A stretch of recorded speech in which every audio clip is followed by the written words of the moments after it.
এই বড় কাছি ফোন করছে, ধরো। হ্যালো মা পারুল, কেমন আছিস তুই?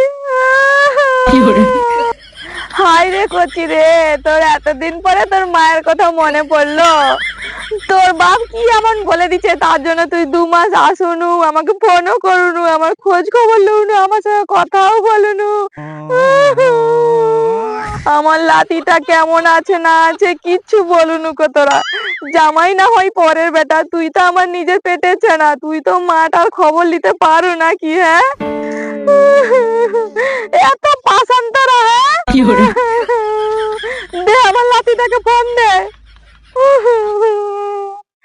দাদু ভাই, দাদু ভাই, এই বুড়ি দিদাটাকে কি তুমি দেখতে আসবে নি দাদু ভাই? উলুলুলুলুলুলুলুলু, আমার সোনা ভাইটা যে। হ্যাঁ বলো। হ্যাঁ আমি খেয়েছি। তুমি কি দিয়ে খেয়েছো দাদু ভাই? ও দাদু ভাই, এই দিদা ঘরে কি তুমি আসবে নি? আসো না দাদু ভাই, তোমাকে আমি অনেক খেলনা কিনে দেবো। ওরে আমার সোনা ভাই, দাও মাকে ফোনটা দাও। গাইটার বাছুর হয়েছে, দুধ খাওয়ার মানুষই নাই। আমার দাদু ভাইটা একটু আসবে, দুধ খাবে, তোরা তো আসতেই চাওনি। আরে তোর ছোট কাকি আছে না, তার বোন অন্য একটা ছেলের সঙ্গে পালিয়ে গেছে। হ্যাঁ রে, হ্যাঁ, অন্য একটা ছেলের সঙ্গে, কি জানি অজাত কুজাত হবে। হ্যাঁ রে, চি চি চি চি চি চি গো।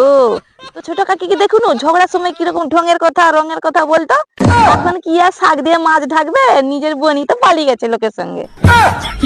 শালা যত রাজ্যের কথা ওকে এক্ষুনি বলে দিতে হবে। তোর কথা বলছিল, তুই ভালোবাসা করছিল বলে, কিন্তু তোর বাবা তো তোকে দেখে শুনে বিয়ে দিয়ে দিছে।